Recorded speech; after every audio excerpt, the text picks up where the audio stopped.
আসসালামু আলাইকুম গাইস, কেমন আছেন? আশা করি সবাই ভালো আছেন। তো বর্তমানে কয়েকদিন ধরে পুলিশে অনেক অভিযান চলতেছে বিভিন্ন জায়গায়। তো সবার উদ্দেশ্য করে একটা বলতে চাই, ভাই প্লিজ সবাই একটু সাবধানে থাকেন। অনেক লোক ধরে লয়ে গেছে গা। আর এখনও অভিযান চলতেছে, বিভিন্ন জায়গায় অভিযান চলতেছে। বিশেষ করে ভাই আমরা বাঙালি হিসাবে একটা বাঙালিকে সতর্ক করি, বাস এটাই ভাই। কিছু কিছু লোক আছে যে তারা এমন মন্তব্য করে ভাই, ভালো লাগে না আর ভিডিও দিতে, বুঝছেন? সবাই ভালোর জন্য দেয় ভিডিওগুলা, ঠিক আছে, সতর্ক হওয়ার জন্য দেয়। আর অনেকজন আছে খারাপ মন্তব্য করে।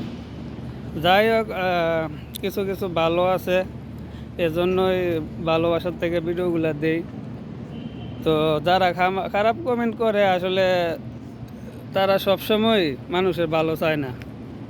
তারা মানুষ এরকম, মানুষের খারাপ দিকটাই সবসময় দেখে বা নেগেটিভ করে কমেন্ট করে, বুঝছেন?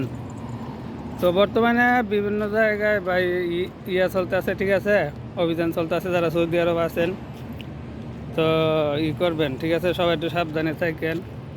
4-5 জন একলগে দেখলে ধরে বা এমনি অভিযান চলতেছে, ঠিক আছে। তো ভাই একটা কথা কই, এত কষ্ট করে ভিডিওগুলা বানায় এমনি করে ভিডিওগুলা দিই, সত্য সত্য যেগুলা ঘটনা, সবাই অবশ্যই একটু সাপোর্ট করেন, ঠিক আছে। ভিডিওগুলা করে দেন, শেয়ার করে দেন, আর সবার মাঝে, ঠিক আছে, ছড়াই দেন যে সবাই দেখতে পারে। তো ধন্যবাদ, সবাই ভালো থাকবেন, সুস্থ থাকবেন, সবাই সুস্বাস্থ্য কামনা করি। আসসালামু আলাইকুম রহমতুল্লাহ।